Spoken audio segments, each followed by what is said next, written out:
विश्वास academy. Hello welcome everyone, विश्वास academy Ratlam के ऑनलाइन प्लेटफॉर्म पर मैं शालिनी एक बार फिर आप सभी का स्वागत करती हूँ। आज के लेक्चर में हम लोग वीडियो एनालिसिस करने जा रहे हैं paper number 3 part A, that is science and technology, right. तो चलिए without any further delay let's start. Okay, सबसे पहले हम लोग शुरुआत कर रहे हैं हमारे 3 मार्कर्स से।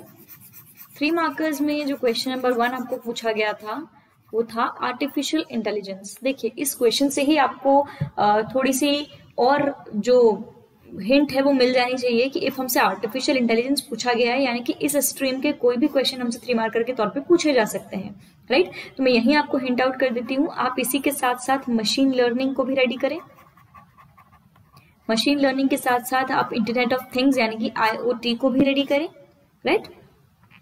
और AIoT को भी रेडी करें यानी कि आर्टिफिशियल इंटेलिजेंस और IoT का जो मर्जर है इस पर भी रिसेंट चर्चा होने लगी है।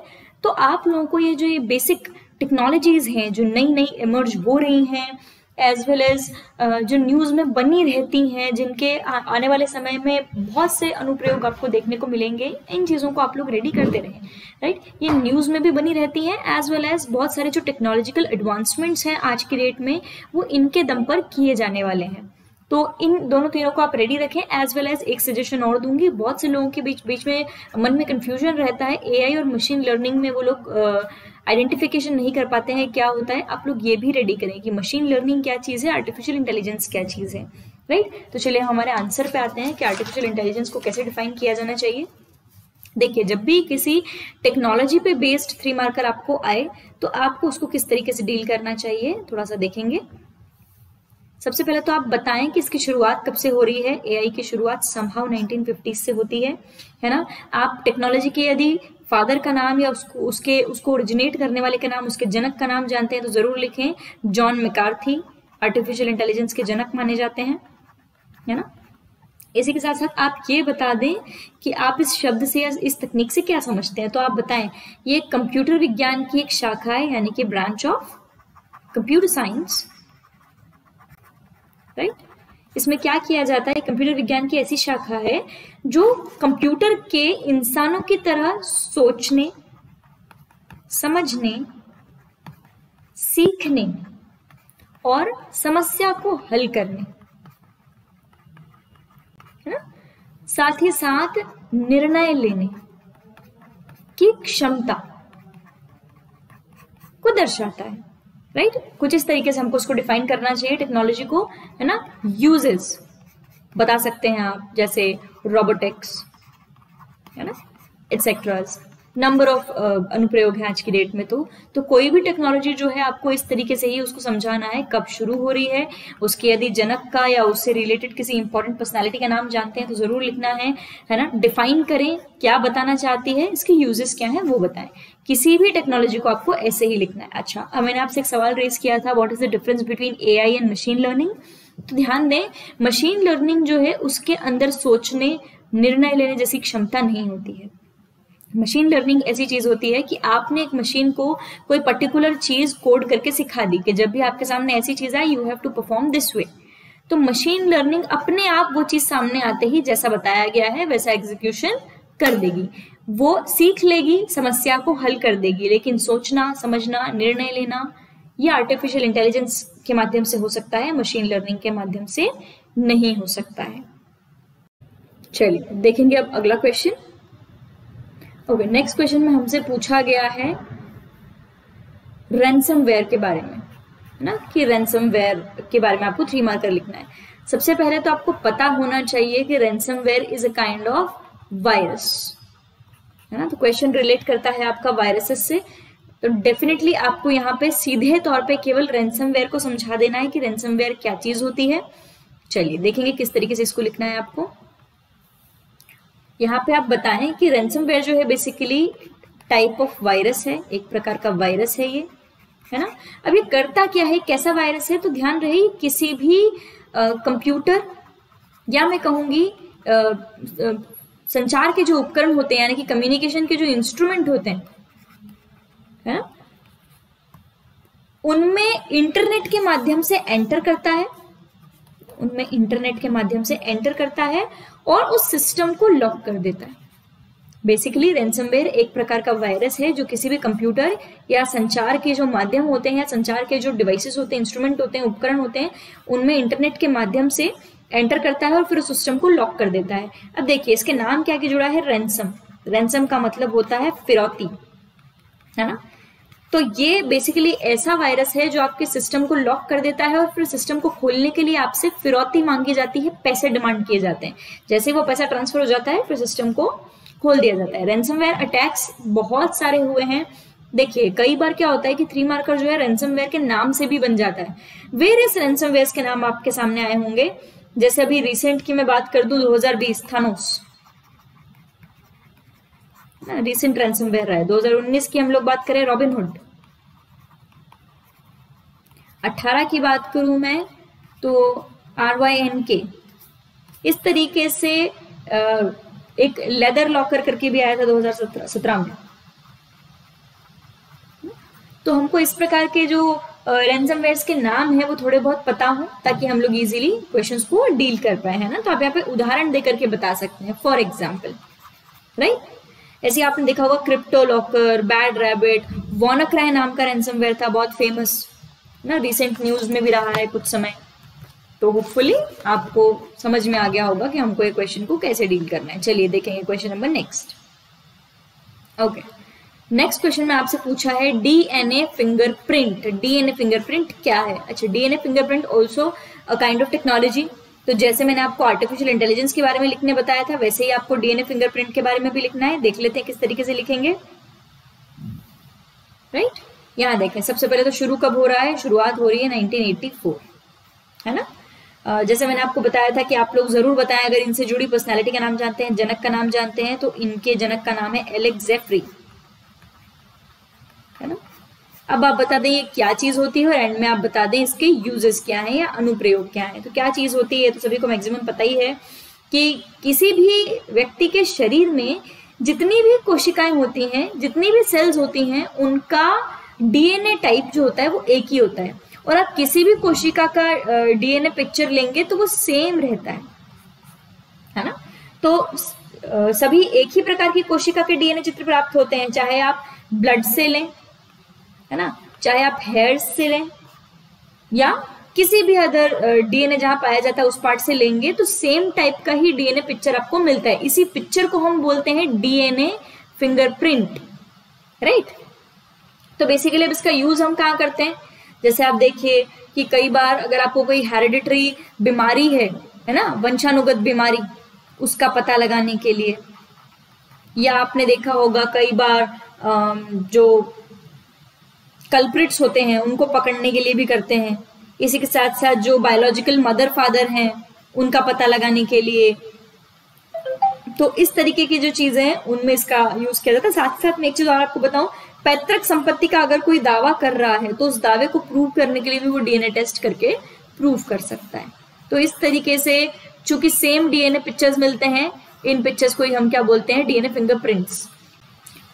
जो चाइल्ड होता है वो अपने बायोलॉजिकल मदर फादर से ही इसे इनहेरिट करता है, इसीलिए इस तरीके के प्रकरणों में इसका इस्तेमाल किया जाता है ना। साथ ही साथ आप यहाँ पे करंट ओरिएंटेड बात भी लिख सकते हो। इंडिया में एक इंडियन DNA बैंक है, कलकत्ता में उसके ओपन होने की बात कही जाती है। तो ऐसे फैक्ट्स भी अगर आपको पता है तो जरूर मेंशन करें।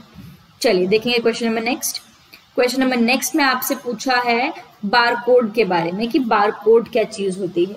अब बारकोड जो चीज है ये बेसिकली सुरक्षा के पर्पज से इस्तेमाल की जाने वाली चीज है। इस तरीके की बातें पूछी जाए तो आप डायरेक्टली यहाँ पे बारकोड क्या है, कैसा दिखाई देता है, क्योंकि ये रेगुलरली हमारे सामने आने वाली चीजें हैं, तो आप यहाँ पे बताएं कि बारकोड हमारे सामने में किस तरीके का दिखता है और क्या काम आता है। सिंपली डिफाइन कर सकते हैं आप बारकोड के बारे में कि बेसिकली बारकोड जो होता है, जब भी कोई प्रोडक्ट है ना, कोई उत्पाद है, मान लीजिए, है ना, कोई भी प्रोडक्ट है या कोई भी उत्पाद है, तो उसके विषय में यदि कोई आंकड़ा है, उसके विषय में कोई सूचना है, तो उसको लिखने की एक प्रोसेस है, उसको लिखने की एक विधि है ना।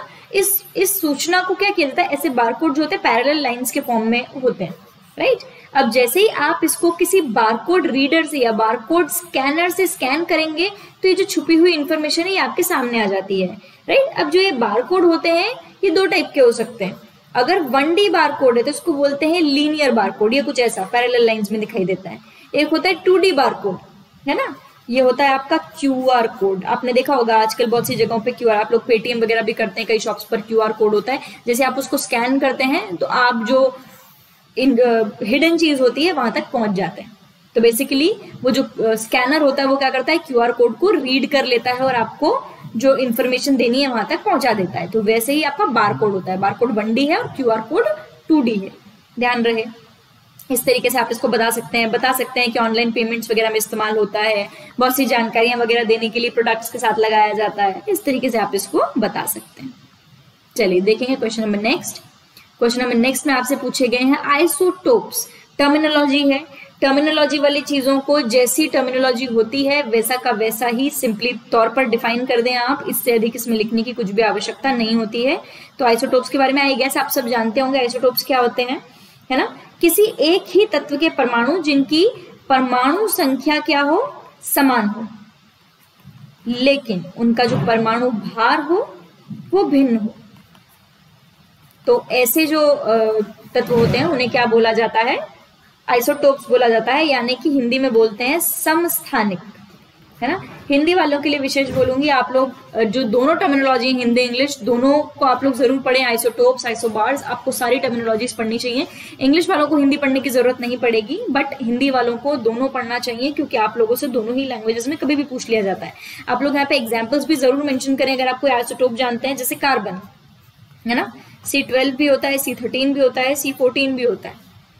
तो इस तरीके से आप एग्जाम्पल देकर के बता सकते हैं कि सभी में परमाणु संख्या समान होती है, लेकिन परमाणु भार जो होता है वो अलग अलग हो जाता है, राइट। चलिए देखेंगे question number next. Next question आपसे पूछा है चाल और वेग के बारे में, यानी कि स्पीड एंड वेलोसिटी। ये भी टर्मिनोलॉजी है, जैसी जैसी बताई जाती है किताबी तौर पर वैसी की वैसी ही आपको मेंशन करनी चाहिए, और मुझे लगता नहीं है चाल और वेग के बारे में मुझे बताने की जरूरत है। देखिए, कोई भी वस्तु जितनी दूरी तय करती है वो चाल या वेग के टर्म्स में करती है। अगर वो किसी निश्चित दिशा में नहीं की गई है तो वो चाल है, लेकिन अगर किसी स्पेसिफिक दिशा में की गई है तो वेग है। बेसिकली चाल अदिश होती है और वेग जो है वो सदिश होता है, scalar and vector I mean, right. अब यहाँ पे आप पिक्चर बना करके या डायग्राम बना करके और थोड़ा सा अच्छे से अपनी बात को स्पेसिफाई कर सकते हैं। जैसे आपने ABCD करके एक पाथवे बना दिया, पाथवे में मान लेते हैं A से लेके आपको C तक की जो दूरी है वो बतानी है, तो आप चाल के टर्म्स में कैसे बताएंगे, और मान लीजिए आपको वेग के टर्म्स बतानी है तो कैसे बताएंगे। होपफुली आप डायग्राम के तौर पर इसको बताएंगे तो ज्यादा अच्छा लगेगा और ज्यादा अच्छे नंबर आपको मिलेंगे। यदि डायग्राम्स वगैरह आप नहीं बनाते हैं टर्मिनोलॉजीज में तो फिर थोड़ा सा इम्पैक्ट आपके मार्क्स पर इसका पड़ता है। ओके, क्वेश्चन नंबर नेक्स्ट आपसे पूछा गया है GSLV और PSLV के बारे में। देखिए, दोनों ही GSLV और PSLV की बात करें तो स्पेस टेक्नोलॉजीज हैं। मेरा स्पेशली आप लोगों से कहना रहेगा कि स्पेस टेक्नोलॉजी से रिलेटेड जितनी टर्म्स हैं you must read them well, बहुत अच्छे से आप उनको रेडी करें, क्योंकि स्पेस टर्मिनोलॉजीज में बहुत इजी चीजें हैं, आप एक बार पढ़ेंगे आपको समझ में आ जाएंगी, लेकिन अगर आपने स्किप कर दी तो फिर आप उसमें तुक्का भी नहीं लगा पाएंगे। तो काइंडली इन्हें रेडी करें। कुछ जैसे मैं आपको बता देती हूँ, जैसे GSLV PSLV हो गया, है ना। जियो स्टेशनरी सैटेलाइट्स क्या होते हैं आप पता रखें, है ना। पोलार सैटेलाइट्स क्या होते हैं आप लोग पता रखें। डीब्री क्या होती है थोड़ा सा पता रखें। क्रायोजेनिक इंजन क्या होता है, इस तरीके की जो स्पेस टेक्नोलॉजी की बातें हैं थोड़ी सी आप लोग पता रखें। इन पे बेस्ड क्वेश्चंस आपसे पूछे जा सकते हैं। बेसिकली ये GSLV PSLV दोनों ही स्पेस लॉन्च व्हीकल्स होते हैं, है ना। अब देखिए, एक तरह से देखा जाए तो यदि आपको जियो सिंक्रोनस सैटेलाइट को कहीं भेजना है तो GSLV का इस्तेमाल होगा, और यदि पोल्स पे भेजना है तो PSLV का इस्तेमाल होगा। आप इनके बीच में थोड़ा सा डिफ्रेंशिएट करते हुए अपना उत्तर लिख करके आए। जैसे आप बता सकते हैं कि जो GSLV होता है उसके 4th स्टेज में क्रायोजेनिक इंजन होता है, जबकि PSLV की बात करें आप तो 1st और 3rd में सॉलिड रॉकेट मोटर्स होते हैं, और 2nd और 4th में लिक्विड रॉकेट एंड इंजन होता है। तो इस तरीके से थोड़ा सा आप अंतर के साथ स्पेसिफाई कर देंगे तो अच्छा लगेगा, राइट। अच्छे मार्क्स भी आपको मिल जाएंगे। नंबर नेक्स्ट पे हम आ जाएं, और हाँ, साथ ही साथ यहाँ पे आप करंट ओरिएंटेड बात भी लिख सकते हैं कि हमारी जो क्षमता है जीएसएलवी और पीएसएलवी के टर्म्स में वो अभी तक कहाँ पहुंची है ना। और आज की डेट में भी हमें कितने किलो तक के रॉकेट्स के लिए बाहरी देशों से मदद लेनी पड़ती है, इस तरीके की चीजें आप बता देंगे तो थोड़ा सा अच्छा लगेगा। हमारे जीएसएलवी की क्षमता और पीएसएलवी की क्षमता भी लिखें, और किस क्षमता के बाहर हम बाहर से मदद लेते हैं वो भी लिखें, थोड़ा सा अच्छा लगेगा। एग्जाम्पल जानते हो तो एग्जाम्पल भी डेफिनेटली लिखना है। ओके, बात करेंगे अगला आपसे पूछा है जैव प्रौद्योगिकी या बायोटेक्नोलॉजी। बिल्कुल बताने की जरूरत नहीं, इतना ब्रॉड एरिया है इसके बारे में लिखने को, इतना कुछ है कि आप पूरी किताब लिख सकते हैं इस पर। बट जब हमको लिमिटेड वर्ड्स में लिखने की बात आती है तो वहां हम थोड़ा सा घबरा जाते हैं कि इसे किस तरीके से प्रेजेंट करें। तो देखिए इसे किस तरीके से लिख लेते हैं। बायोटेक्नोलॉजी पूछा गया है, सीधे सीधे आप सबसे पहले तो परिभाषा दे दें, है ना। क्या होती है बायोटेक्नोलॉजी, आप बताएं कि जितने भी जीवाणु होते हैं उनकी सहायता से वस्तुओं का उत्पादन, राइट। और डायरेक्टली आप लिख दें विभिन्न अनुप्रयोग, और इसको इस तरीके से चार्ट में आप लोग स्पेसिफाई कर दें, है ना। जैसे आप बता दें कृषि में बायोटेक्नोलॉजी कहाँ देखने को मिलती है, मेडिकल में कहाँ देखने को मिलती है, इस तरीके से आप वेरियस सेक्टर्स में लिख दें एंड दैट्स इट। एग्जाम्पल जरूर लिखना है, किसी भी टेक्नोलॉजी के एग्जाम्पल लिखते हैं, अनुप्रयोग लिखते हैं तो ज्यादा बेहतर इंपैक्ट आपके आंसर्स पर उसका आता है। चलिए देखेंगे क्वेश्चन नंबर नेक्स्ट, आपसे पूछी गई है परिमेय संख्या या रैशनल नंबर। देखिए ये आपका जो टॉपिक नंबर 1.1 है, 1.1 नहीं 1.1 के बाद जो आपका मैथमेटिक्स वाला जो सेक्शन है वहां से क्वेश्चन उठाए गए हैं। थोड़ी बहुत जो मैथमेटिकल चीजें हैं वो आपको पता रखनी है। मैं थोड़ा सा आपको एक आइडिया दे देती हूँ कि आपको यहाँ पे क्या क्या एटलीस्ट पता होना चाहिए जिन पे 3 मार्कर आपसे बन सकते हैं। देखिए जैसे आपसे एक पूछ लिया रैशनल नंबर, आप पता रखें त्रिकोणमिति क्या होती है, यानी कि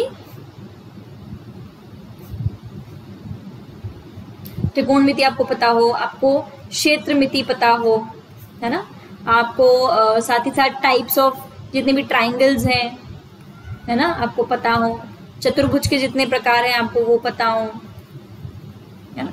इस तरीके की चीजें आपको थोड़ी बहुत अगर पता रहेंगी तो आपके जो 3 मार्कर का सेक्शन है वो इजी गोइंग डील हो जाएगा आपसे। साथ ही साथ देखिए नंबर सिस्टम में बहुत सारी चीजें हैं, है ना।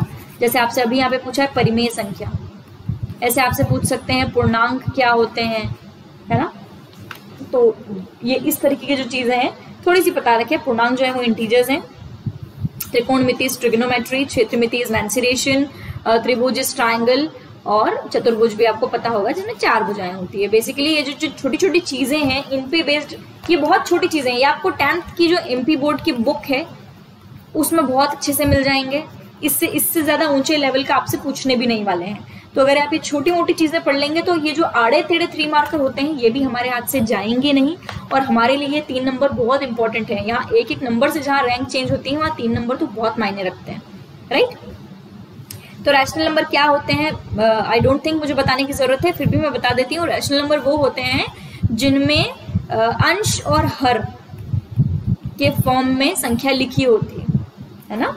अंश और हर होता है यानी कि एक संख्या ऊपर की तरफ होगी, डिनोमिनेटर और न्यूमरेटर और डिनोमिनेटर वाला जो फंडा होता है उसे बोला जाता है परिमेय संख्या। आपको पता होगा ये हमेशा इंटीजर होती है, इट कैन नेवर बी 0, ये कभी भी शून्य नहीं हो सकती है, हमेशा कोई ना कोई इंटीजर वैल्यू होगी, तो ही इसे हम बोलेंगे रैशनल नंबर, राइट। चलिए आगे बढ़ते हैं अब यहाँ से। अगला क्वेश्चन हमसे पूछा गया है जलवायु आपातकाल यानी कि क्लाइमेट इमरजेंसी क्या होती है। देखिए ये करंट से उठाया गया शब्द है, करंट अफेयर्स से। तो इस तरीके के जो टेक्नोलॉजी बेस्ड शब्द हैं या एनर्जी फ्यूल से रिलेट करने वाले इस तरीके के जो शब्द हैं जो न्यूज में रिसेंट चल रहे हैं वो आप लोगों को जरूर जरूर जरूर तैयार करने हैं 3 मार्कर के तौर पर, राइट। अब देखिए जलवायु आपातकाल जो शब्द है इसके बारे में जानने को बहुत कुछ, लिखने को बहुत कुछ, बट वो लिखना है जो मोस्ट रेलेवेंट है, राइट। तो सबसे पहले तो आप जलवायु आपातकाल के बारे में इस शब्द को कहाँ स्थान दिया गया है वो जरूर बताएं आप, है ना। 2019 की ऑक्सफोर्ड डिक्शनरी में इसे वर्ड ऑफ द ईयर कहा गया था, है ना। अब दूसरी बात, मैंने आपसे कहा था परिभाषा दें आप, इसकी परिभाषा में ये बात आप जरूर लिखें, इसकी कोई स्पेसिफिक परिभाषा अब तक नहीं दी गई है ना। लेकिन आप सिंपली तौर पर ये बता सकते हैं कि जब एनवायरनमेंट में, पर्यावरण में ग्रीन हाउस गैसेस की मात्रा बहुत बढ़ने लगती है तो जलवायु आपातकाल की स्थिति जो है वो पैदा होती है, यानी कि जो आपको क्लाइमेट है वो इतना ज्यादा बिगड़ने लगता है ना। क्या कर सकते हैं, या जलवायु आपातकाल से दूर रहने के लिए, बचने के लिए क्या प्रिवेंटिव स्टेप्स हैं, क्या कदम उठाए जाने चाहिए। तो यहाँ बता सकते हैं कि सभी को मैक्सिमम शाकाहार की तरफ स्विच हो जाना चाहिए। साथ ही साथ आप ये बताएं कि जो आपकी इकोनॉमी है वो कार्बन फ्री होनी चाहिए, राइट। अक्षय ऊर्जा स्रोतों का इस्तेमाल करें। इस तरीके से आप इसको थोड़ा सा स्पेसिफाई कर दें, उत्तर आपका इनफ हो जाएगा। इसमें फैक्चुअल एस्पेक्ट भी हैं, कंसेप्चुअल एस्पेक्ट भी हैं, और सुझाव की दृष्टि से भी आपने बहुत कुछ लिखा है। ये 3 नंबर पूरे देने वाला उत्तर बनता है। चलिए आगे देखेंगे। आपसे पूछा गया है जैविक ईंधन या बायोफ्यूल क्या होते हैं। वेरी कॉमन, जैसे आपसे कुछ देर पहले जैव प्रौद्योगिकी पूछा गया था, वैसे ही अब आपसे यहाँ पे जैव ईंधन या बायोफ्यूल पूछ लिया गया है। कैसे लिखेंगे, बहुत आसान तरीका लिखने का, देख लेते हैं कैसे लिखना है इसे। ओके, यहाँ देखेंगे। सबसे पहले तो आप परिभाषित कर दें कि क्या होता है, सिंपल वर्ड्स में बताएं। जैसे कि आप यहाँ पे बोल सकते हैं कि जितने भी जीव और पौधे होते हैं, है ना, उनसे प्राप्त जो कार्बनिक पदार्थ होता है उसका ईंधन के रूप में प्रयोग। बेसिकली इसी ईंधन को हम क्या बोलते हैं, बायोफ्यूल, है ना। अब देखिए बायोफ्यूल जो होते हैं 2 टाइप के हो सकते हैं। इट कैन बी, या तो इथेनॉल हो सकता है या फिर हो सकता है बायोडीजल।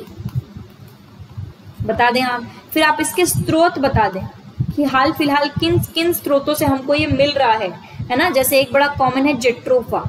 जेट्रोफा के अलावा मैं बता दूं चुकंदर से भी आपको ये मिलता है ना। साथ ही साथ जो करंज के बीज होते हैं, करंज के बीज के साथ साथ ज्वार के डंठल, इस तरीके की चीजों से आपको ये मिल रहा है हाल फिलहाल। तो आप इस तरीके से इसको मेंशन कर दें कि हाल फिलहाल किन चीजों का इस्तेमाल करने से आपको बायोफ्यूल प्राप्त हो रहा है। चलिए देखेंगे question number next. Question number next में आपसे पूछा गया है कि बताएं आप ठोस अपशिष्ट क्या होता है।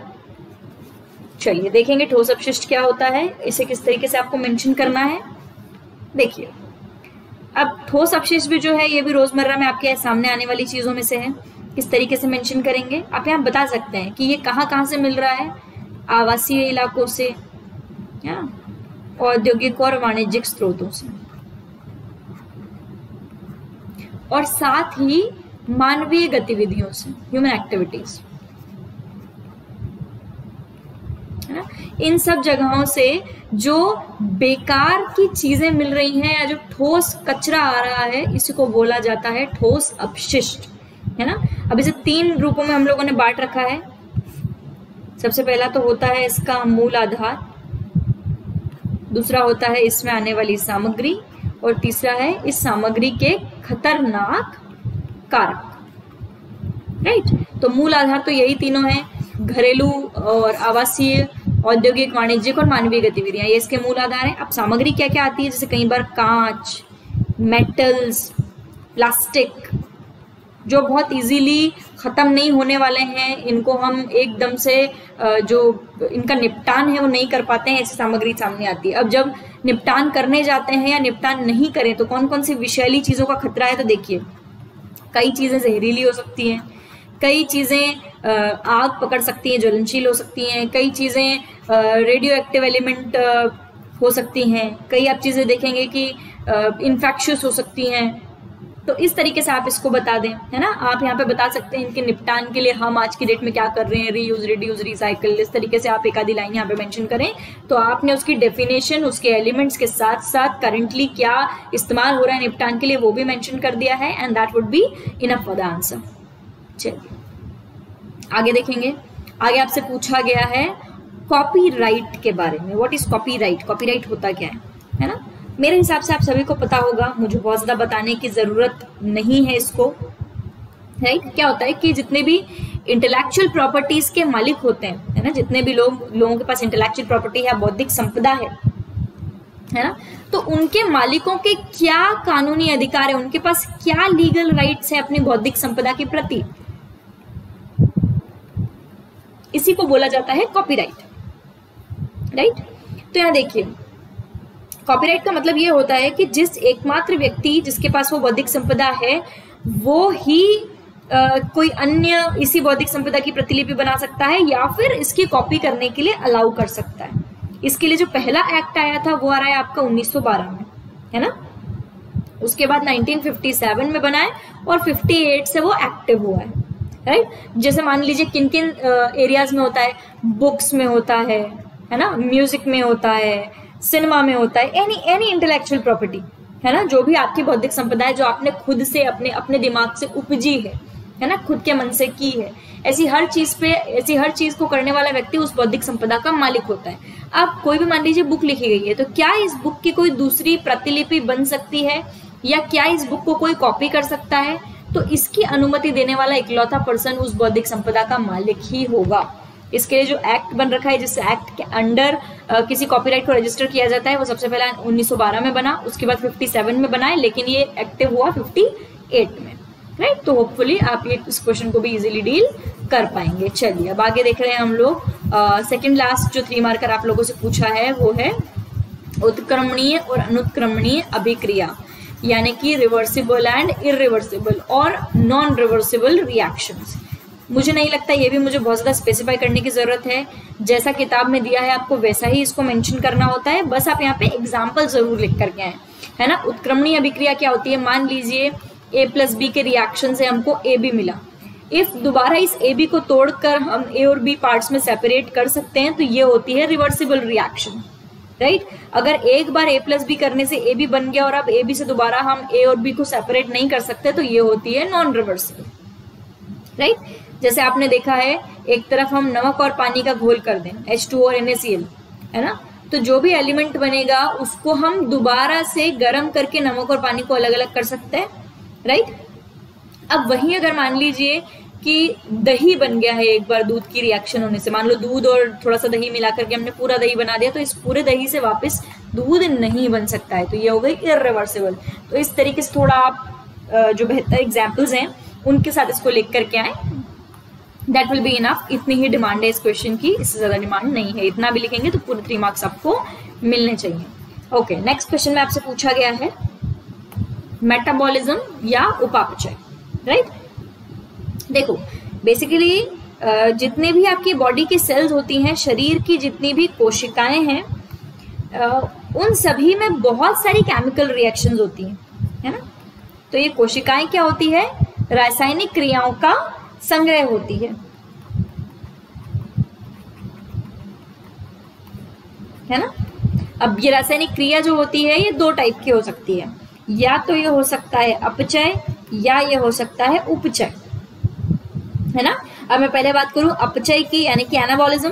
तो अपचय में क्या होता है कि कोशिका के द्वारा जितनी भी आवश्यक यौगिक हैं उनका संश्लेषण किया जाता है, बेसिकली उनका सिंथेसिस होता है। और वहीं अगर मैं उपचय की बात करूं कि उपचय में क्या होता है, तो ऊर्जा प्राप्त करने के लिए अणुओं का छोटे छोटे रूप में टूटना, उनका विनाश होना, है ना। ये विनाशकारी अभिक्रिया है और ये कंस्ट्रक्टिव है और ये डिस्ट्रक्टिव है, इस तरीके की रिएक्शन है, और दोनों को जब मिला दिया जाता है तो बनता है आपका उपापचय या मेटाबॉलिज्म। इस तरीके से आप केवल इसका कंसेप्ट समझा करके आते हैं तो भी that is more than enough, ये आपको पूरे में से पूरे मार्क्स दिलाने के लिए काफी है।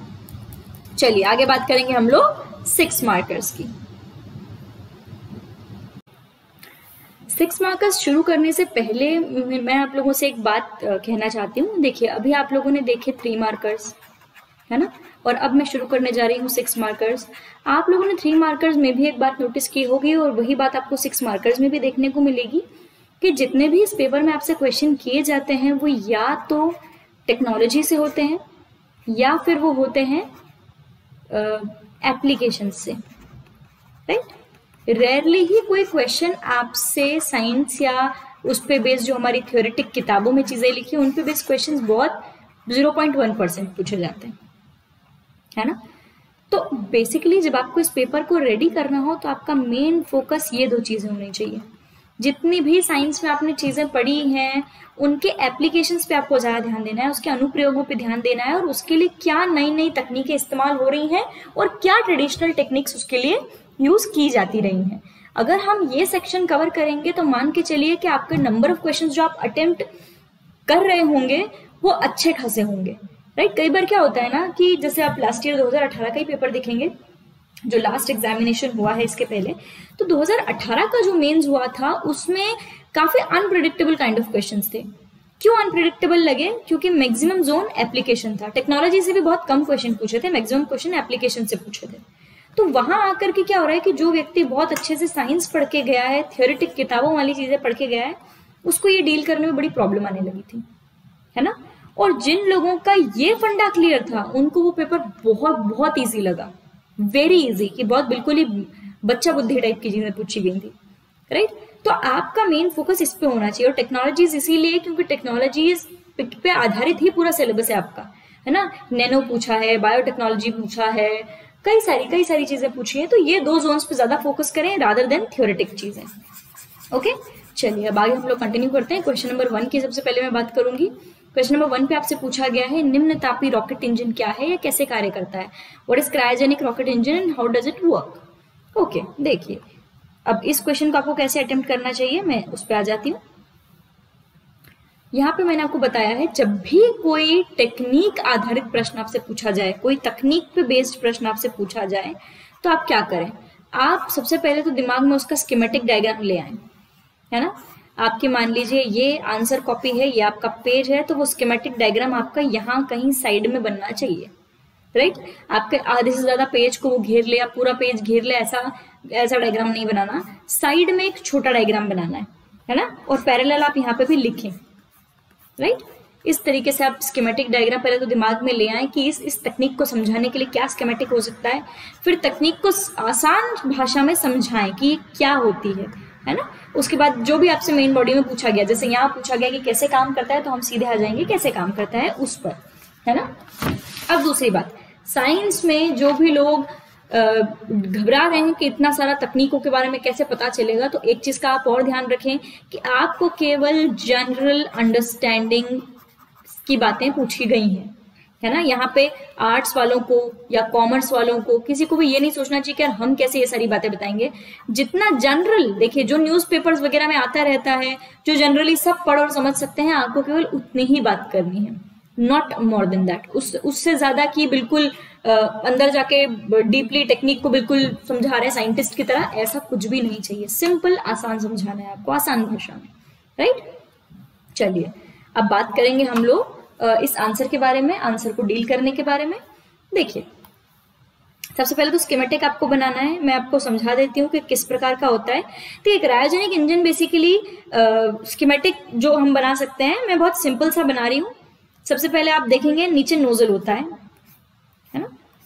नोजल के बाद आप ऊपर जाएंगे तो कंबस्शन चैम्बर होता है ना। कंबस्शन चैम्बर के ऊपर जाएंगे तो दो पाइप्स होते हैं, या मैं कहूंगी दो आउटलेट्स होते हैं, है ना। एक आपका फ्यूल टैंक की तरफ जाता है ना, और एक जो है आपका वो आपका ऑक्सीडाइजर की तरफ, है ना। एक में ऑक्सीडाइजर होता है, एक में आपका फ्यूल होता है, राइट। और यहाँ पे इनका कंबस्शन होता है। बेसिकली किसी भी रॉकेट का फंडामेंटल स्कीमेटिक है, ये नीचे नोजल है ना। अब होता क्या है कि फ्यूल जो है उसको ऑक्सीडाइजर मिलता है और फ्यूल जो है वो जलता है और उससे एनर्जी प्रोड्यूस होती है। बेसिकली ये स्कीमेटिक है। अब क्रायोजेनिक इंजन में क्या नया है, देखो जनरली जब भी कोई रॉकेट जो होता है उसमें जो फ्यूल इस्तेमाल किया जाता था क्रायोजेनिक के पहले, वो गैसियस फॉर्म में होता है ना। अब गैसियस फॉर्म में होता है तो जब गैस को आप किसी फ्यूल टैंक में भरने की कोशिश करते हैं तो वो बहुत ज्यादा, क्योंकि उसके अणु बहुत दूर दूर होते हैं, बहुत ज्यादा जगह घेरती है, स्पेस बहुत सारा ऑक्यूपाई करती है। जब वो स्पेस बहुत ज्यादा ऑक्यूपाई कर लेती है तो एक प्रॉब्लम ये हो जाता है कि रॉकेट की जो एफिशिएंसी है वो कम होती है ना। ज्यादा स्पेस भी ले रही है, अब ज्यादा स्पेस ले रही है तो ज्यादा हैवी होता है, ज्यादा एरिया ऑफ रॉकेट इसमें एंगेज हो जाता है, इसीलिए ज्यादा हैवी हो जाता है रॉकेट और उसकी एफिशिएंसी हो जाती है कम। अब क्रायोजेनिक इंजन में क्या नया है, तो इस क्रायोजेनिक इंजन में ये जो फ्यूल है इसको गैस के फॉर्म में ना यूज करते हुए लिक्विड के फॉर्म में इस्तेमाल किया जा रहा है। बहुत बहुत कम टेम्परेचर पे लेकर के आ जाते हैं। मान लीजिए आप -238 डिग्री फ़ारेनहाइट, है ना। और देखेंगे आप इसमें तो 0 डिग्री सेल्सियस से 253 डिग्री सेल्सियस तक का जो तापमान है उस पर ला करके इसको लिक्विड फॉर्म में ले आते हैं। इसको बोला जाता है -238 डिग्री फ़ारेनहाइट का जो टेम्परेचर, इसको बोलते हैं क्रायोजेनिक टेम्परेचर, है ना। इस पर ला करके क्या करते हैं कि आपकी जो ऑक्सीजन है और जो हाइड्रोजन है, ये दोनों क्या होती हैं, लिक्विड फॉर्म में आ जाती हैं। इनके लिक्विड फॉर्म में आने से एक फायदा ये होता है कि तो स्पेस कम हो जाता है, और जब इनका कंबशन करवाया जाता है तो इतनी स्पीड मिल जाती है, 44 किलोमीटर पर सेकेंड तक की स्पीड जनरेट हो जाती है। ये बेसिकली क्रायोजेनिक इंजन का फायदा होता है। तो क्रायोजेनिक इंजन कैसे काम करता है, तो आपको केवल ये बताना है। इसकी जो ये वाली स्टेज है, आप चारों स्टेज समझाने मत बैठिएगा, आपको एक ही स्टेज समझानी है जहां पे फ्यूल कंबशन हो रहा है, बस वही वाली, कि हम लोग गैस की जगह क्या इस्तेमाल करते हैं, इसमें लिक्विड इस्तेमाल करते हैं। फायदा क्या होता है, बहुत एफिशिएंट रॉकेट बनता है। एफिशिएंसी यहाँ देख ही सकते हैं, आपको स्पीड में स्पष्ट दिखाई दे रही है ना। ऑब्जेक्टिव ही क्रायोजेनिक इंजन का यही होता है कि ज्यादा एफिशिएंट बना देना रॉकेट को, है ना। अब अभी तक करंट ओरिएंटेड बात अगर इसके कंक्लूजन में आपको लिखनी हो तो क्रायोजेनिक इंजन के लिए हम लोगों ने बाहरी देशों से बहुत बार टेक्निक की डिमांड की है, बट हमको कहीं से भी ये टेक्निक अवेलेबल नहीं हुई थी।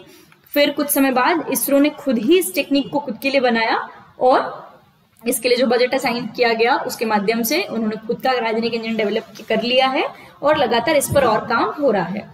तो आप लोग schematic diagram, what it is, main body of the answer and conclusion with the current affairs, इस एस्पेक्ट में, इस तरीके से, इस फॉर्मेट में इस आंसर को लिखेंगे and that will be enough for you.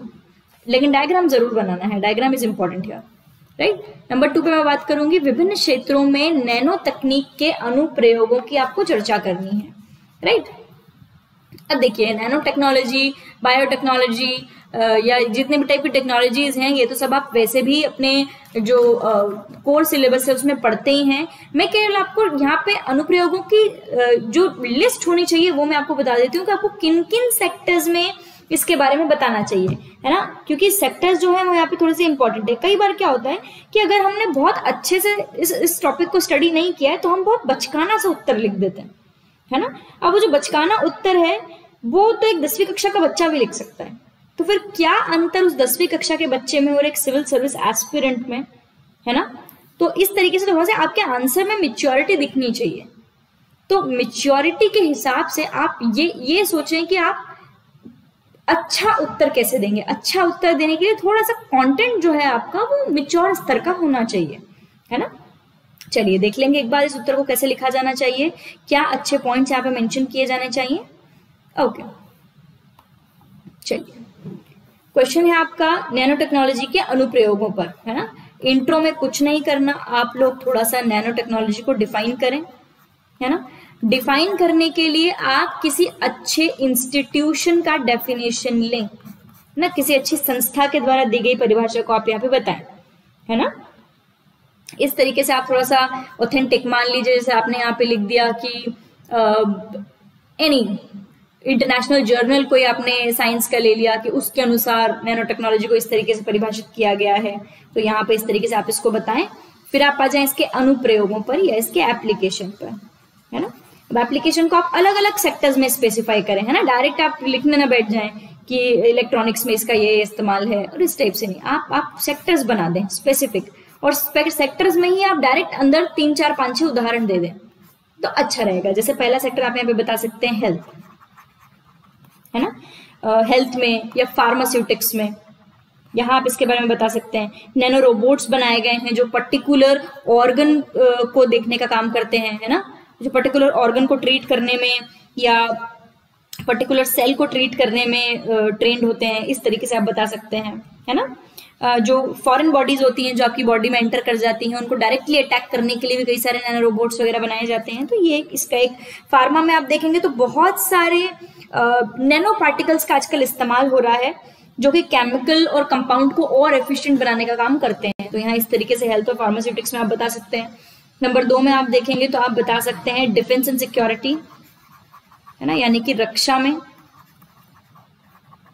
Defence and security में आप बता सकते हैं कि जो नैनो स्केल के इक्विपमेंट्स हैं, है ना, वो मॉनिटरिंग के लिए इस्तेमाल होते हैं, है ना। तो पहला तो आप ये बता सकते हैं। दूसरा, बहुत ज्यादा जो अच्छे क्या बोलना चाहिए, बुलेट प्रूफ गियर्स बनाने में, या आप देखेंगे वॉलेटाइल प्रोटेक्शन के लिए, इस तरह की जो एग्जाम्पल्स हैं वहां पे यहाँ पे बताएं किस तरीके से रक्षा में और सुरक्षा बलों वगैरह के द्वारा इसका इस्तेमाल किया जाता है। तीसरा आप यहाँ पे बताएं इलेक्ट्रॉनिक्स में तो इसका बहुत बहुत सारा इस्तेमाल है ना, जैसे बहुत सारे जो इंस्ट्रूमेंट्स का आकार बहुत छोटा छोटा कर दिया गया है, जैसे आप देखेंगे कंडक्टर्स का, रजिस्टर्स का, है ना। और दूसरा नैनो लेवल पे अगर आपको किसी भी चीज की मान लीजिए मटेरियल की प्रॉपर्टीज वगैरह देखनी है ना, तो वो भी आप इसके माध्यम से कर सकते हैं। और देखेंगे हम लोग टेक्सटाइल सेक्टर में इस्तेमाल,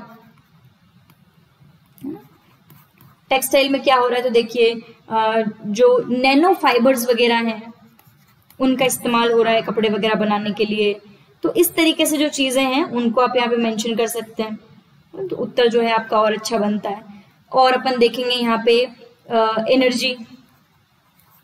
एनर्जी के क्षेत्र में नैनो टेक्नोलॉजी का इस्तेमाल किस तरीके से, छोटे छोटे जो सोलार पैनल्स हैं उनमें इसका नैनो टेक्नोलॉजी का अच्छा इस्तेमाल हो रहा है, एग्रीकल्चर्स वगैरह में हो रहा है, स्पेस टेक्नोलॉजी में बहुत अच्छा इस्तेमाल हो रहा है ना, वाटर सैनिटेशन में हो रहा है। तो इस तरीके से आप थोड़ा सा अच्छे पॉइंट्स के साथ इसको मेंशन करेंगे तो ये उत्तर आपका बहुत अच्छा बनेगा और अच्छे मार्क्स आपको ये उत्तर देगा, राइट। तो कुछ इस तरीके से आप इसको आसान भाषा में मेंशन कीजिए। चलिए अब हम लोग देखेंगे आगे अगले क्वेश्चंस के बारे में। नेक्स्ट क्वेश्चन जो आपसे पूछा गया है, ओके, इस उत्तर के कंक्लूजन के बारे में मैंने बात नहीं की। इस उत्तर के कंक्लूजन में आप करंट ओरिएंटेड कोई ना कोई पॉइंट जरूर लिखें कि राइट नाउ हम लोग नैनो टेक्नोलॉजी को लेकर के क्या नया कर रहे हैं, कौन सी नई फील्ड में इसका और अनुप्रयोग किया जा सकता है जिससे हमको और फायदे हों। इस तरीके से आप इसको थोड़ा सा मेंशन करें तो अच्छा सुझावात्मक पॉइंट पे आप इसको खत्म कीजिएगा। चलिए देख रहे हैं नेक्स्ट क्वेश्चन। अगले क्वेश्चन में आपसे पूछा गया है, वैश्विक तापन की समस्या से निपटने के लिए भारत सरकार द्वारा किए गए प्रयासों को समझाइए। देखिए यहाँ पे मैं आपको प्रयासों की डिटेल्स तो नहीं दे रही हूँ, लेकिन मैं आपको यहाँ पे पॉइंट फॉर्मेट में दे देती हूँ कि एटलीस्ट आपको क्या क्या किन किन पॉइंट्स पे इस उत्तर को मेंशन करना है ना। मेरे हिसाब से वैश्विक तापन आप सभी समझते हैं, ग्लोबल वार्मिंग क्या है मुझे समझाने की बिल्कुल जरूरत नहीं है, वेरी कॉमन टर्मिनोलॉजी, हम सब इससे चिर परिचित हैं। तो इंट्रो में आप बताएंगे ग्लोबल वार्मिंग क्या होती है ना। ग्लोबल वार्मिंग के आप यहाँ पे बताने के साथ साथ यहीं पे सोर्सेज लिख दीजिएगा, है ना, या कॉजेज लिख सकते हैं आप। और कॉजेज को बिल्कुल इस 2 लाइन के स्ट्रिप में आप इसको खत्म कर दें, क्योंकि जब आप कॉजेज लिखेंगे और कॉजेज के बाद गवर्नमेंट इनिशिएटिव्स लिखेंगे तो रिलेटेबल लगेगा कि कौन सी प्रॉब्लम्स को काउंटर करते हुए हम लोगों ने ये इनिशिएटिव स्टार्ट किए। तो पहले तो आप ग्लोबल वार्मिंग को समझा दें, ग्लोबल वार्मिंग के बाद आप लोग एक स्ट्रिप दें कि किन किन चीजों की वजह से हो रहा है ना, ग्रीन हाउस गैसेस का बढ़ना, ये सारी चीजें समझा दें। इसके बाद हम लोग आ जाएंगे गवर्नमेंट ने क्या क्या इनिशिएटिव्स लिए हैं, है ना। तो गवर्नमेंट के इनिशिएटिव्स में कुछ स्कीम्स या परियोजनाएं ऐसी जो इसके लिए पर्टिकुलर चलाई जा रही हैं, मैं उनके नाम मेंशन कर रही हूँ। डिटेलिंग आप लोग थोड़ी सी रिसर्च करके लिखिएगा। जब आप थोड़ी सी रिसर्च करेंगे तो फायदा इससे ये होगा कि आप लोगों को 4 नई बातें साथ में मिलेंगी। जैसे गवर्नमेंट का एक प्रोग्राम है ग्रीन स्किल डेवलपमेंट प्रोग्राम, है ना। और दूसरा ये आपके 3 मार्कर सेक्शन के लिए भी बनते हैं, तो 3 मार्कर पूरे करने के लिए भी आप इन चीजों को थोड़ा थोड़ा सा सर्च कर लें, है ना। तो ग्रीन स्किल डेवलपमेंट प्रोग्राम, और आप देखेंगे कंपनसेटरी एफॉरेस्ट्रेशन फंड एक्ट,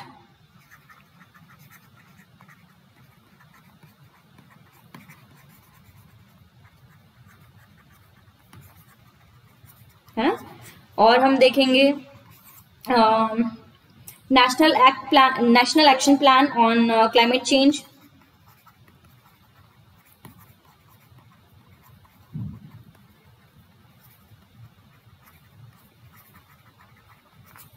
और देखेंगे जो गवर्नमेंट ने किया है नेशनल क्लीन एयर प्रोग्राम,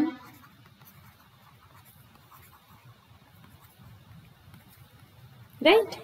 तो इस तरीके के जो गवर्नमेंट की स्कीम्स हैं उनकी आप स्लाइड डिटेलिंग कर दें। और भी हैं, कुछ बच जाते हैं, जैसे नेशनल ग्रीन क्रॉप्स करके एक और प्रोग्राम है गवर्नमेंट का। तो इन चीजों के बारे में थोड़ी थोड़ी डिटेल दें, और साथ ही साथ जब आप इसका कंक्लूजन लिखेंगे तो आप यहाँ पे बताएं कि हमारे ग्लोबल एफर्ट्स क्या क्या हैं, है ना। जैसे हमारे SDGs में हमने इनको शामिल कर रखा है, बहुत से प्रोटोकॉल्स का हम हिस्सा हैं, कार्बन क्रेडिट्स वगैरह के बारे में आप यहाँ पे बताएं। तो कंक्लूड आप इंटरनेशनल या ग्लोबल लेवल के जो हमारे एफर्ट्स हैं उनके साथ इसको पूरा कीजिएगा, और मेन बॉडी में आप लोग इंडियन गवर्नमेंट के जो प्रोग्राम्स हैं जो हमने हमारी कंट्री में किए हैं आप उनके बारे में लिखिएगा। इस फॉर्मेट में आप उत्तर को लिखेंगे तो उत्तर आपका अच्छा बनेगा। देखिए इस उत्तर में केवल ये बात समझाने के पीछे मेरा क्या औचित्य था मैं वो भी आपको बता देती हूँ। कई बार ये जो ग्लोबल वार्मिंग वाला क्वेश्चन है ये अगर 10th क्लास के स्टूडेंट से भी पूछेंगे तो वो भी बता देगा, है ना, कि क्या होती है ग्लोबल वार्मिंग और कैसे दूर कर रहे हैं हम, पेड़ पौधे लगा रहे हैं, नदियों का संरक्षण कर रहे हैं। यदि आप ऐसे पॉइंट्स लिखेंगे तो ये काफी एक सिविल सर्विस एस्पिरेंट के बच्चे के पॉइंट्स नहीं लगते है ना। तो थोड़ा सा इन चीजों को अच्छे तरीके से एक सिनारियो के साथ समझाएं कि हाँ हम गवर्नमेंट के इनिशिएटिव्स भी पढ़ते हैं, हम एक सीरियस एस्पिरेंट हैं, ये शो करती है ये चीज। तो थोड़ा सा इस तरीके से सही ढंग से इस उत्तर को आपको मेंशन करना है। चलिए आगे बढ़ेंगे हम लोग। अगला क्वेश्चन जो हम लोगों से यहाँ पूछा गया है वो है धातु और अधातु में अंतर स्पष्ट कीजिए। बिल्कुल सीधा और सिंपल क्वेश्चन है, जैसा आप लोगों ने अपने बुक्स में पढ़ा है बिल्कुल वैसा ही आपको इसको लिखना है। इसमें कोई आपको नई चीज नहीं करनी है और मुझे लगता भी नहीं है कि मुझे समझाने की कोई भी जरूरत पड़ेगी, है ना। केवल मैं आपको ये बता देती हूँ कि मेटल नॉन मेटल का जो डिफरेंस है उनमें क्या क्या पैरामीटर्स आपको मेंशन करना चाहिए। मैं पैरामीटर्स पे यहाँ पे जरूर आपसे बात करूंगी, है ना, की डिफरेंसेस जो बेसिकली हैं। सबसे पहले तो आप समझा दें अपने इंट्रो में, है ना, कि मेटल और नॉन मेटल क्या होती हैं, यानी कि धातु क्या है, अधातु क्या है, इंट्रो में ही समझा दें और साथ ही साथ यहाँ आप दे दें उदाहरण एक एक। ठीक, उदाहरण के बाद आ जाएंगे इनके बीच के अंतर पर या डिफरेंस पर, है ना। तो डिफरेंस को जिस तरीके से आपको बताना है पर्टिकुलर पैरामीटर पर बताना है। तो पैरामीटर्स हम एक एक करके देख लेते हैं, है ना। जैसे आप बता सकते हैं इनका नेचर क्या होता है ना। जैसे आपने देखा होगा कि जो मेटल होती हैं वो इलेक्ट्रोपॉजिटिव होती हैं, नॉन मेटल जो होती हैं वो इलेक्ट्रोनेगेटिव होती हैं, है ना। इस तरीके से आप थोड़ा सा स्पेसिफिक तौर पर इस उत्तर को समझा करके आए, अच्छा लगेगा। नेचर के बाद आप यहाँ पे बता सकते हैं स्ट्रक्चर। मेटल का जो स्ट्रक्चर होता है वो क्रिस्टलाइन होता है और इनका जो होता है वो एमॉर्फिक होता है ना। और देखेंगे फिजिकल स्टेट, अगर आप इनकी देखेंगे, इनकी भौतिक अवस्था देखेंगे तो मेटल जो होती हैं जनरली वो सॉलिड होती हैं, है ना। यहाँ पे एक्सेप्शन जरूर लिखें, मर्क्यूरी और गैलियम ये सॉलिड नहीं होती हैं, है ना। वहीं अगर आप इनकी बात करेंगे अधातुओं की तो सॉलिड भी हो सकती हैं, गैस भी हो सकती है, लेकिन एक नॉन मेटल है जो लिक्विड फॉर्म में होती है, ब्रोमीन। एक्सेप्शन जरूर लिखें, अच्छा दिखता है ना। फिर बात करें आप और क्या क्या पैरामीटर बता सकते हैं, मैं पैरामीटर पे बात कर लेती हूँ। आप बता सकते हैं इनकी डेंसिटी बताएं, आप इनके बारे में बताएं, इनकी हार्डनेस बताएं, है ना, यानी कि इनके घनत्व बताएं, इनकी कठोरता के बारे में बताएं, इनकी मैलिएबिलिटी के बारे में बताएं, तन्यता जिसको बोलते हैं, है ना, डक्टिलिटी। और आप बता सकते हैं कंडक्शन, नॉन कंडक्शन, कौन सी चालक है कौन सी चालक नहीं है ना। फिर आप यहाँ पे बता सकते हैं कि केमिकल इनकी क्या प्रॉपर्टीज हैं, जैसे जब ऑक्सीजन के साथ रिएक्ट करने पे क्या करती है, एसिड के साथ रिएक्ट करने पे क्या करती है।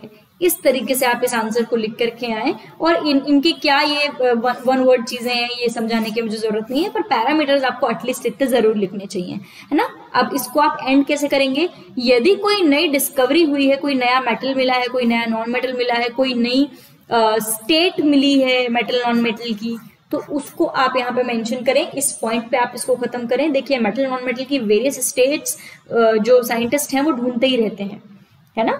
तो स्टेट्स के साथ अगर आप इसको खत्म करेंगे तो रिलेटेबल लगेगा, अच्छा लगेगा, राइट।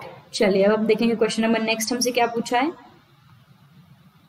क्वेश्चन नेक्स्ट में हमसे पूछा है बीओडी और सीओडी के बीच के अंतर और संबंध को बताइए। सबसे पहले तो ये जो क्वेश्चन है उसमें कई लोगों को ये बीओडी और सीओडी ही अगर नहीं पता होगा तो फिर हमारा काम नहीं होने वाला, है ना।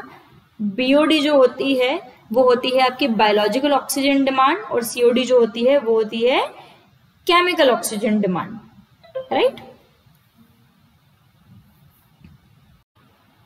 एक चीज और याद रखनी है आपको, ये जो बीओडी है इसको बायोलॉजिकल के साथ साथ बायोकेमिकल भी बोलते हैं। तो यदि कभी आपको ऐसा पूछ लिया जाए 3 मार्कर में कि बायोलॉजिकल ऑक्सीजन डिमांड या फिर पूछ लिया आपसे बायोकेमिकल ऑक्सीजन डिमांड, याद रखना है दोनों एक ही होते हैं, घबराने की बात नहीं है ना। बहुत ही सीधा सीधा क्वेश्चन है आपसे, इसका उत्तर भी आपको सीधा सीधा ही लिखना है। किस तरीके से लिखेंगे देख लीजिए। आपको बता देना चाहिए सबसे पहले तो उत्तर के बारे में कि बीओडी और सीओडी क्या है, क्योंकि आप लोगों को यहाँ पे फुल फॉर्म देकर के नहीं बताया गया है। तो एक तरफ आप बीओडी को समझा दें, एक तरफ आप सीओडी को समझा दें पारिभाषिक तौर पर, है ना। एनवायरमेंटली इनकी क्या डेफिनेशन होनी चाहिए वो आप यहाँ पे समझा दें, है ना। एक स्ट्रिप लाइन में 2 लाइन से ज्यादा का इस्तेमाल यहाँ पे नहीं करना है। इसके बाद यहाँ पे आप बता दें, है ना, दोनों के बीच का रिलेशन और दोनों के बीच का डिफरेंस, ये भी आप इसे एक लाइन में क्लियर कर दें, ठीक है। चलिए पहले मैं बात करूंगी इनके बीच के रिलेशन की कि बीओडी और सीओडी में क्या रिलेशन है। पहले तो आपको बीओडी और सीओडी पता होने चाहिए, उसके बाद मैं रिलेशन पे या डिफरेंसेस पे आ सकती हूँ, है ना। तो पहले बात कर लेते हैं बीओडी और सीओडी क्या होते हैं, उसके बाद हम लोग रिलेशन और डिफरेंस पर आते हैं। देखिए जो आपका बीओडी होता है या बायोलॉजिकल ऑक्सीजन डिमांड जो होता है वो पानी में जैविक ऑक्सीजन की मांग को बताता है ना। और वहीं सीओडी जो होता है वो पानी में रासायनिक ऑक्सीजन की मांग को बताता है ना। अब पानी में इनकी मांग क्यों हो रही है, क्या मतलब है इसका, तो देखिए इसका बेसिकली मतलब ये होता है कि पानी की जो गुणवत्ता है, जो पानी की क्वालिटी है ना, वो बनाए रखने के लिए पानी में कुछ मात्रा में बीओडी और कुछ स्पेसिफिक मात्रा में सीओडी की जरूरत होती है ना। तो वही जो मांग है पानी की, उसकी बात बीओडी और सीओडी के रूप में हो रही है ना। अब इनके बीच में क्या अंतर है और क्या संबंध है, मैं इस पर आ रही हूं। चलिए देखेंगे। सबसे पहले बात कर रहे हैं दोनों के बीच की समानता की, दोनों क्या रिलेशन है। देखो बीओडी और सीओडी दोनों को जो हम इंडिकेट करते हैं सेम यूनिट में करते हैं, है ना। या तो आप कर सकते हो मिलीग्राम में या फिर पीपीएम, पार्ट्स पर मिलियन, राइट। तो दोनों की से समानता ये हो गई। नंबर 2 आप देखेंगे दोनों जो पैरामीटर है ये पानी में जो प्रदूषक होते हैं उनके ऑक्सीकरण के लिए, है ना, जितने पॉल्यूटेंट हैं उनके ऑक्सीकरण के लिए जितनी मात्रा में ऑक्सीजन की डिमांड होती है उसको बताते हैं, है ना। यानी कि ऑक्सीजन की मात्रा बताते हैं दोनों ही, राइट। इसके बाद दोनों ही जो पैरामीटर हैं वो जल प्रदूषण की तीव्रता बताते हैं, उसको इंडिकेट करने के लिए हम इसका इस्तेमाल कर रहे हैं, है ना। और दूसरा अपशिष्ट जल की मात्रा निर्धारित करने के लिए भी ये दोनों महत्वपूर्ण है। बेसिक इनके बीच की समानता हो गई। अब इनके बीच के मैं अंतर की बात करूं कि बीओडी और सीओडी में बेसिकली डिफरेंस क्या है, तो देखो पहले बात कर रहे हैं हम लोग बीओडी की। पानी में जितने भी कार्बनिक पदार्थ होते हैं, है ना, उनको विघटित करने के लिए सूक्ष्म जीवों द्वारा खपत ऑक्सीजन की मात्रा के बारे में बताता है। करने के लिए सूक्ष्म जीवों द्वारा खपत ऑक्सीजन की मात्रा बताता है। जबकि मैं बात करूं सीओडी की, है ना, पानी में सभी, चाहे वो कार्बनिक हो चाहे वो अकार्बनिक हो, सभी प्रदूषकों के ऑक्सीकरण के लिए O2 की मात्रा जो है बताता है। ये इन दोनों के बीच का सबसे मोस्ट इंपॉर्टेंट डिफरेंस होता है कि बीओडी जो है वो कार्बनिक पदार्थों के विघटन की बात करता है, वहीं पे सीओडी कार्बनिक सभी प्रकार के प्रदूषकों के ऑक्सीकरण की बात करता है। तो अगर हमारे कंसेप्ट क्लियर होंगे तो ही इस प्रकार के प्रश्नों के उत्तर हमको बनेंगे, अन्यथा नहीं। चूंकि ये पानी की गुणवत्ता को रिलेट करने वाले क्वेश्चन है, इसलिए जब आप इनका कंक्लूजन लिखेंगे तो आपको कंक्लूजन में बताना चाहिए कि पानी की गुणवत्ता को बनाए रखने के लिए किस तरीके से बीओडी और सीओडी को पूरा करने का काम किया जा रहा है ना। ये आप लोग इस नोट पे इस क्वेश्चन को खत्म करेंगे। चलिए देखेंगे अब हम लोग अगला क्वेश्चन। अगले क्वेश्चन में हमसे पूछा गया है मनुष्य के तंत्रिका तंत्र का सचित्र वर्णन करें, है ना। देखिए अब यहाँ पे जो क्वेश्चन है ये अपने आप में बहुत बड़ा क्वेश्चन पूछा गया है आपसे। क्यों बड़ा लग रहा है मैं बताती हूँ आपको। जनरली जो क्वेश्चन हमसे पूछे जाते हैं वो पूछे जाते हैं या तो आप बताएं केंद्रीय तंत्रिका तंत्र क्या है, या फिर आपसे पूछ लेते हैं तंत्रिका ऊतक या तंत्रिका जो कोशिका है उसका आप डायग्राम बना दें, उसका चित्र बनाएं, है ना। लेकिन यहाँ पे डायरेक्टली आपसे पूछ लिया मनुष्य का जो तंत्रिका तंत्र है आप उसको स्पेसिफाई करें। देखिए कैसे करेंगे मैं थोड़ा सा आपको बता देती हूँ, है ना। बहुत सिंपल, ज्यादा दिमाग नहीं लगाना है। तंत्रिका तंत्र की जब बात करते हैं तो बात होती है आपके ब्रेन की, है ना, और ब्रेन से ही निकली आपकी होती है स्पाइनल कॉर्ड। स्पाइनल कॉर्ड से ही बहुत सारी पेरिफेरल कॉर्ड्स आपके हाथ में पैर में सब जगह जारी होती है ना। तो यहाँ आप बता दें कि यहाँ आपका थोड़ा आप लोग अच्छे से बनाइएगा, मैंने थोड़ा सा रफ डायग्राम बनाया है। ये ब्रेन हो गया, है ना, ये आपकी हो गई स्पाइनल कॉर्ड और ये आपकी पेरिफेरल कॉर्ड, है ना। अब तंत्रिका तंत्र होता क्या है, तो बेसिकली ये एक ऐसा तंत्र होता है आपकी बॉडी का, एक ऐसा सिस्टम होता है जो आपकी बॉडी के संवेदी अंगों, है ना, तंत्रिकाओं यानी कि नर्व्स, मस्तिष्क यानी कि ब्रेन, मेरुरज्जु यानी कि स्पाइनल कॉर्ड और जितने भी नर्वस सेल्स हैं उनसे मिलकर बना है ना, उनसे मिलकर बना होता है।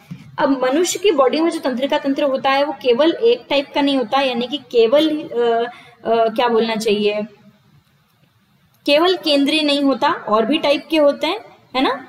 तो अब हम देख लेते हैं कि क्या किस टाइप से होते हैं और क्या इनके मतलब होते हैं।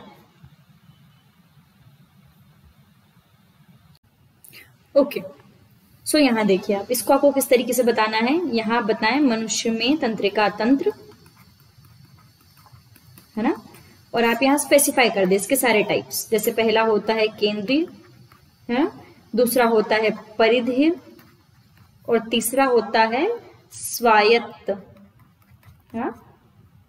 सेंट्रल, पेरिफेरल एंड ऑटोमेटिक या ऑटोमेटेड, राइट, यस, स्वचालित होता है ना।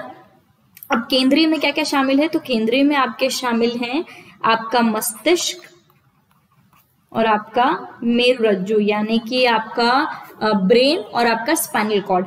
आपको यहाँ पे ज्यादा कुछ नहीं करना, केवल तंत्रिका तंत्र में इनका क्या रोल है, ये कौन से काम के लिए जिम्मेदार है, आप वो यहाँ पे मेंशन कर दें इनके नीचे, दैट्स इट, है ना। परिधीय जैसे आपको मस्तिष्क का मेरुरज्जु का तो आपको ऑलरेडी पता है कि क्या करता है।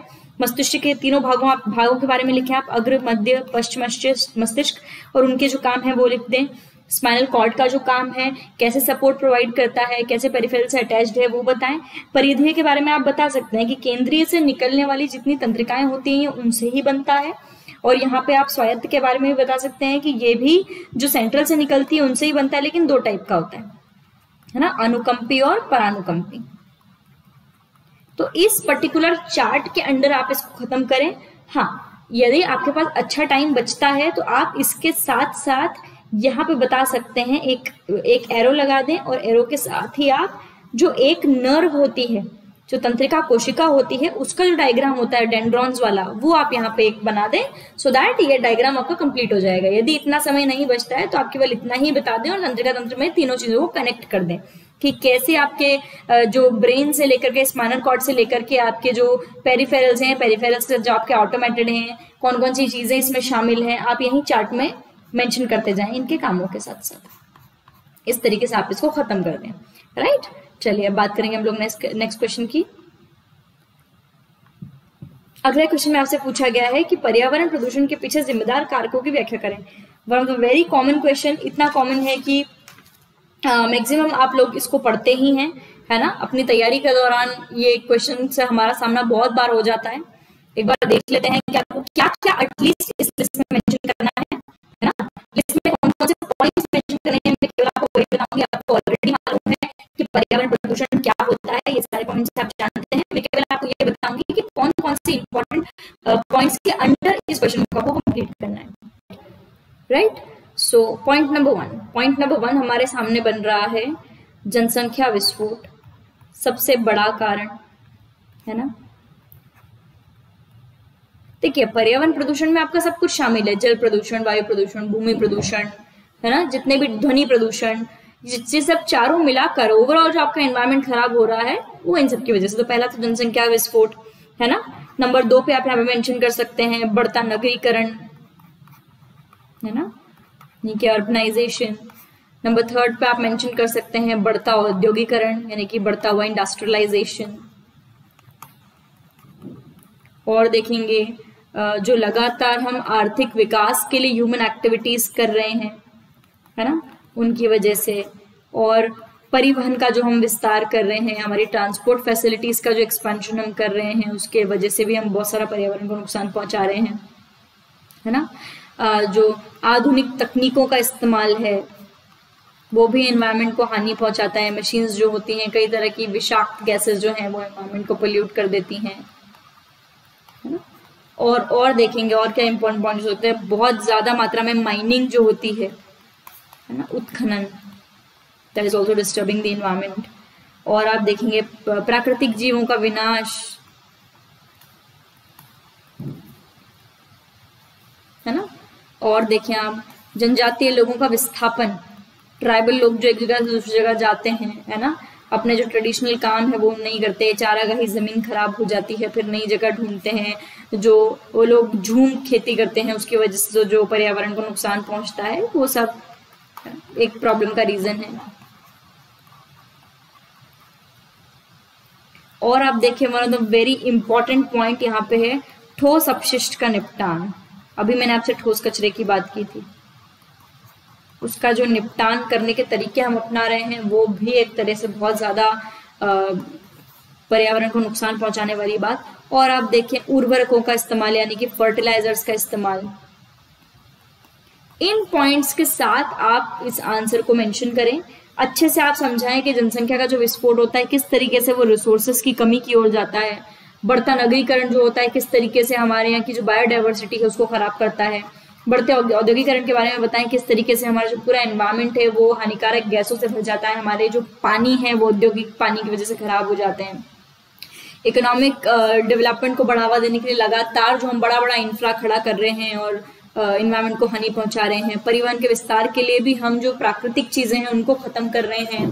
तो इस तरीके से रिलेट करते करते और साथ में अगर आपके पास एग्जाम्पल्स हैं तो जरूर लिखें। और कंक्लूड करते वक्त गवर्नमेंट इनको दूर करने के लिए क्या कर रही है, या आपके पास कोई अच्छा सुझावात्मक पॉइंट है तो आप उस नोट के साथ इस आंसर को खत्म करेंगे। चलिए देखेंगे अगला क्वेश्चन।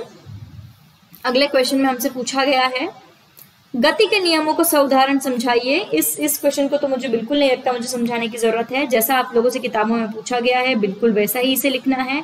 हाँ, यदि आप गति के नियमों से परिचित नहीं हैं तो गति के नियमों की जो लिंक है वीडियो लेक्चर की वो मैं आपको प्रोवाइड कर दूंगी, आप वहां से जरूर इसको देख सकते हैं, समझ सकते हैं with the examples, with the practical examples करके मैंने आपको समझाया है, वहां से आप इसको देख सकते हैं।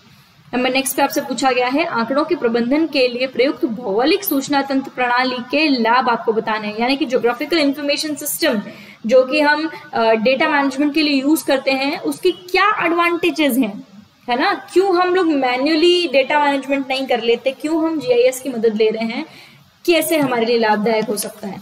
बहुत सारे इंपॉर्टेंट पॉइंट्स हैं इसमें लिखने को, है ना। आंसर की शुरुआत कैसे होगी, कैसे लिखेंगे, थोड़ा सा बता देती हूँ। सबसे पहले तो आप जीआईएस सिस्टम को डिफाइन करें, है ना, आपके जीआईएस की डेफिनेशन आनी चाहिए, है ना। इसके बाद आप बताएं जीआईएस के या तो आप पार्ट्स बता सकते हैं, है ना, कि किन किन चीजों का इस्तेमाल होता है, जैसे आप हार्डवेयर में बता सकते हैं, सॉफ्टवेयर में क्या क्या इस्तेमाल होता है वो बता सकते हैं, है ना। या तो आप ये बता दें या फिर एक स्ट्रिप लाइन में आप ये बता दें कि जीआईएस जो होता है आज की डेट में उससे क्या क्या काम ले रहे हैं हम, है ना, वो ये बताएंगे तो ज्यादा अच्छा होगा, मोर रिलेटेबल। यहाँ बता दें कौन कौन से कामों के लिए हम जीआईएस का इस्तेमाल करते हैं, फिर हम आ जाएंगे डायरेक्टली एडवांटेज पे, क्योंकि आप काम लिखने के बाद एडवांटेज लिखेंगे एक स्ट्रिप लाइन में तो ये एडिशनल इन्फॉर्मेशन भी होगी एज वेल एज ज्यादा रिलेटेबल उत्तर बनेगा, है ना। अब क्या क्या देखो, मैं केवल आपको बुलेट पॉइंट्स दे रही हूँ, इसका जो कंटेंट है वो आपको थोड़ा सा सर्च करना चाहिए, क्योंकि जब आप सर्च करेंगे तो आपके दिमाग में चीजें जल्दी बैठेंगी। जैसे पहला तो बता सकती हूँ मैं कि चूंकि आंकड़े आपको मिल जाते हैं, जीआईएस मतलब क्या है कि रिमोट सेंसिंग करेंगे आप और आपको दूर दराज से ही सारी इंफॉर्मेशन पता चल जाए। आप ऊपर से सैटेलाइट सिस्टम से नीचे की जमीन को देखें, जमीन में कहाँ कितने जंगल हैं, कि कहाँ कितनी नदियां हैं, कहाँ कौन सी जमीन किससे कनेक्ट हो रही है, कौन किससे दूर हो रही है, या इस तरह की जो चीजें हैं, पूरा का पूरा जो मैप है वो आपको ऊपर से नीचे डायरेक्टली दिख जाता है ना, जो आपको मैन्युअली नहीं दिख सकता, राइट। तो देखिए सबसे पहले तो विश्लेषण में काम आता है ये आंकड़ा, है ना। एनालिसिस कर सकते हैं बहुत सारी जमीन का, बहुत सारी नदियों के जो मार्ग जा रहे हैं उनका, है ना। नंबर 2, जब आपको मैप्स वगैरह बनाना हो, आपको उन्हीं चीजों का प्रतिरूपण करना हो, तो प्रतिरूपण के लिए ये काम में आता है, बहुत इंपॉर्टेंट है, ये भी मैन्युअली नहीं हो सकता। नंबर 3 आप देखेंगे आंकड़ों का एकीकरण, जब आपको इंटीग्रेटेड करना हो बहुत सारा डेटा, है ना, तो उसमें हमको जीआईएस बहुत ज्यादा हेल्प करता है, वो ऑटोमेटिकली ये सारी चीजें हमको करके देता है। नंबर नेक्स्ट आप देखेंगे कि संसाधनों का संरक्षण का उद्देश्य इससे पूरा होता है, क्योंकि जब हमको संसाधन पता होंगे कि हमारे पास कहाँ और कितने हैं, और आंकड़े हमारे पास मौजूद है कहाँ ज्यादा है कहाँ कम है, किस तरीके से उनको बनाए रखना है, उनके संरक्षण के लिए कैसे काम करना है, वो उद्देश्य की पूर्ति हमारी यहाँ से होती है ना। सतत विकास के लिए महत्वपूर्ण है। और देखिए आप कई बार क्या होता है, नदियां अपना रास्ता बदलती रहती हैं, कई बार टेक्टोनिक प्लेट्स की वजह से जो लैंडफॉर्म्स होते हैं कई बार वो एक दूसरे से दूर या पास हो जाते हैं, तो इस प्रकार की जो परिवर्तनशील सूचनाएं हैं उनकी जानकारी मिलती ये हमको मिल जाता है ना। अब देखिए कई बार मान लीजिए आपको लैंडफॉर्म्स को बांटना हो, भूमि विभाजन करना हो, तो भी ये प्रणाली आपके लिए लाभदायक साबित होती है। आपको नए तरीके की प्लानिंग करनी है, नया नियोजन करना है आपको, जैसे मान लीजिए आपको अपनी नई उत्खनन नीति बनानी है, नई माइनिंग पॉलिसी निकालनी है, आपको नई नदियों के लिए, रिवर लिफ्टिंग के लिए कोई नई पॉलिसी निकालनी है, आपको रिवर्स के संरक्षण के लिए कोई नई पॉलिसी निकालनी है, तो आपके पास ये जीआईएस के माध्यम से प्राप्त आंकड़े होंगे, तो आप उसका एनालिसिस करके ज्यादा बेहतर नियोजन तकनीक बना सकते हैं, है ना। मानचित्रण करना, यानी कि अगर आपको मैपिंग करनी है तो ये काम कर। सबसे इंपॉर्टेंट आपदा प्रबंधन, मान लीजिए कहीं बाढ़ वगैरह आ गई है ना, अब मैन्युअली तो हमको पता नहीं चल रहा है पानी कहाँ तक फैला है, लेकिन अगर जीआईएस सिस्टम की मदद लेंगे तो हमको बहुत अच्छे से उसका प्रतिरूपण समझ में आएगा, कहाँ ज्यादा इफेक्ट आ रहा है, कहाँ कम इफेक्ट आ रहा है, हम उसकी पूरी ओवरऑल मैपिंग कर पाएंगे और उसका सही जो निराकरण है वो निकाल पाएंगे। तो इस तरीके से जीआईएस सिस्टम के बेनिफिट्स आप लिखें, और कंक्लूड करते वक्त आप ये सुझाव दें कि और कहाँ कहाँ इसका इस्तेमाल किया जा सकता है, ये आंकड़े हमें और कहाँ कहाँ मदद कर सकते हैं, कैसे इसका इस्तेमाल किया जाना चाहिए, इस नोट के साथ आप इसको खत्म करें। देखेंगे नेक्स्ट क्वेश्चन। अगले क्वेश्चंस में आपसे पूछा गया है रक्त के सामान्य कार्य कौन कौन से हैं। आई रियली डोंट फील कि मुझे आपको ये बताने की जरूरत है, बहुत बेसिक किताबी क्वेश्चन है, जैसा किताब में दिया गया है वैसे ही लिखना है। कौन से फॉर्मेट में लिखेंगे तो हाँ मैं बता देती हूँ। पहले आप रक्त के बारे में बता दें, आपकी बॉडी में रक्त कहाँ होता है, कहाँ होता है ये तो बताएंगे, डेफिनेटली नहीं बताएंगे।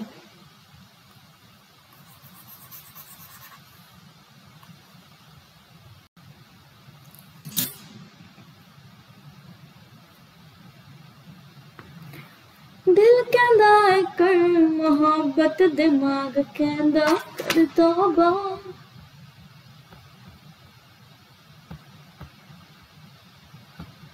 दिल कहंदा है कर मोहब्बत, दिमाग कहंदा कर तौबा।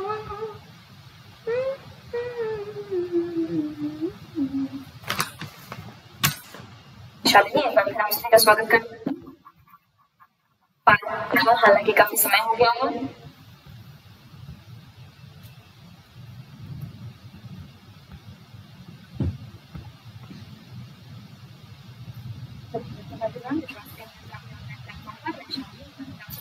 स्वागत करते हैं। आज के लेक्चर में हम आर्टिफिशियल इंटेलिजेंस पूछा गया है आपको, इसके साथ आप ये बता दें कि वो सीख लेंगे कि समस्या को हल करने के लिए सोचना समझना के माध्यम से हो सकता है, मशीन लर्निंग के माध्यम से नहीं।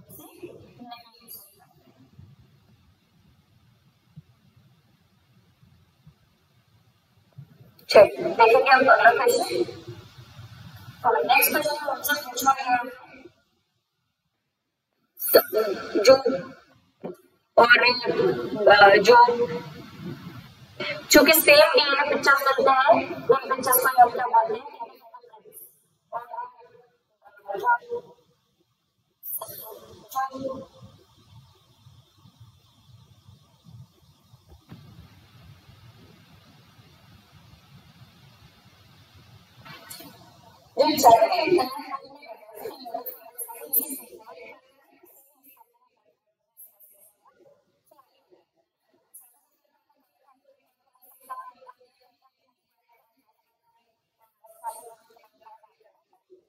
कार्बनिक पदार्थ होता है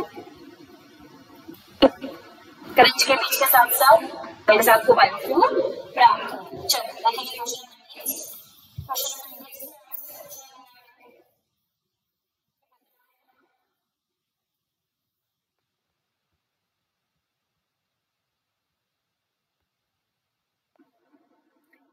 ठोस अपशिष्ट क्या होता है? चलो देखिए ठोस अपशिष्ट क्या होता है।